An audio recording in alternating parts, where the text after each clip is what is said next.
공황장애 약을 먹는다는 것의 진짜 의미, 저는 이 답을 찾기까지 정말 오래 걸렸어요. 처음 약봉지를 받아 들었던 날 손이 떨렸거든요. 근데 그 떨림은 공황 때문이 아니었어요. 약을 먹어야 한다는 사실 자체가 무서웠던 거예요. 그때는 몰랐어요. 이 작은 알약 하나가 저한테 어떤 의미로 남을지. 그리고 지금은 알아요. 그 의미를 알게 된 순간 제 삶이 완전히 달라졌다는 것도요. 그날 밤을 아직도 생생하게 기억해요. 독서 모임을 끝내고 마무리 인사를 하는 길, 갑자기 심장이 미친 듯이 뛰기 시작했어요. 숨이 안 쉬어지는 느낌이었어요. 진짜로 죽을 것 같았거든요. 손발이 저렸고요. 세상이 빙글빙글 도는 것 같았어요. 살려달라는 말이 목구멍까지 올라왔는데 그 말을 누구한테 해야 할지도 몰랐어요.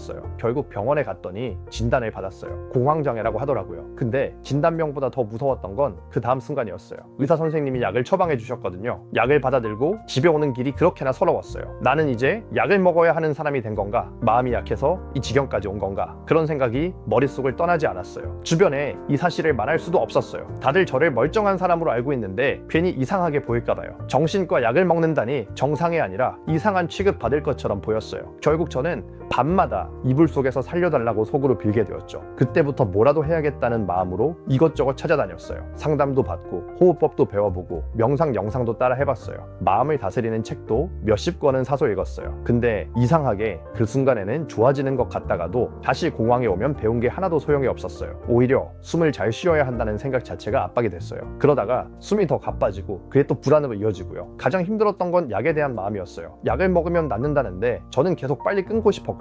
조금 괜찮아지면 임의로 양을 줄였고 다시 증상이 올라오면 겁먹은 채로 다시 제자리로 돌아왔어요. 그렇게 몇 달을 왔다 갔다 하면서 스스로한테 계속 물었어요. 나는 왜 남들처럼 그냥 안 낫는 걸까? 뭘 더 배워야 이게 끝나는 걸까? 그 질문에 답을 못 찾은 채로 저는 계속 저 자신을 다그치고 있었어요. 빨리 나아야 한다는 조급함이 오히려 몸을 더 긴장시키고 있다는 건 그때는 전혀 몰랐어요. 그러던 어느 날 물리치료사 선생님에게 이런 말을 들었어요. 준아, 몸에 힘이 너무 많이 들어가 있어. 혹시 모든 일이든 완벽하려고 하니? 저는 순간 아무 말도 못했어요. 맞았거든요. 저는 늘 잘해야 한다는 생각으로 살아왔어요. 실수하면 안 된다고, 약한 모습 보이면 안 된다고 스스로를 계속 몰아붙이고 있었어요. 근데 그게 공황이랑 무슨 상관이냐고 되물었어요. 그랬더니 이런 답이 돌아왔어요. 몸이 무너지기 전에 마음이 먼저 무너진다고요. 그리고 그 무너짐이 몸으로 튀어나온 게 바로 지금 겪고 있는 증상이라고요. 그 말을 들으니 이런 생각이 들었어요. 공황은 어쩌면 아이의 울음소리일 수도 있겠다. 아이는 어딘가 문제가 생기면 울어요. 누군가를 괴롭기 위해서가 아니라 도움을 요청하기 위해서요. 그래서 부모님은 아이가 울면 배고픈지, 어디가 아픈지, 뭐가 불편한지부터 살펴요. 그런데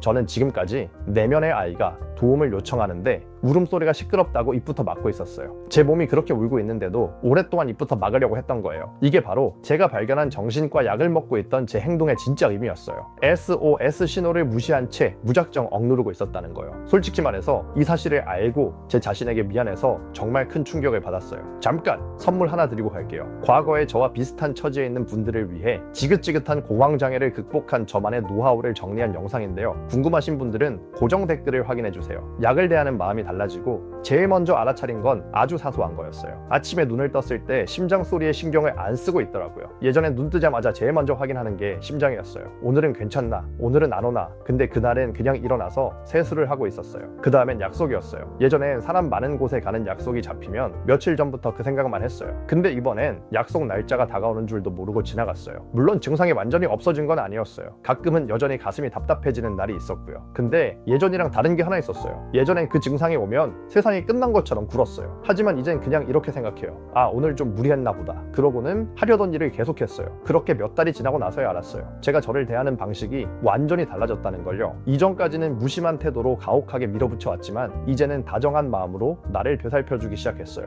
공황장애를 극복한 지금 입장에서 극복한 비결이 무엇인지 되돌아봐보면요. 저는 증상을 없애려고 하지 않아요. 대신 증상이 왜 왔는지, 그 뒤에 뭐가 있는지를 물어봐요. 그 울음소리를 들어주는 일인 거예요. 극복은 증상을 완전히 없애는 게 아니었어요. 저와 제 몸이 더 이상 서로 미워하지 않는 관계가 되는 거였죠. 이 영상에서 딱 하나만 기억하셨으면 좋겠어요. 몸이 보내는 신호를 막지 않고 들어주는 것. 그게 하나씩 쌓이기 시작하면 변화는 조용히 시작돼요. 공황은 어쩌면 힘을 잔뜩 주고 이겨내는 극복이 아닐지도 몰라요. 오히려 나를 되돌아보고 인정해주고 살펴봐주는 일이죠. 저는 여러분이 한 번이라도 공황에 대해 다른 관점으로 생각해 보실 수 있으면 좋겠어요.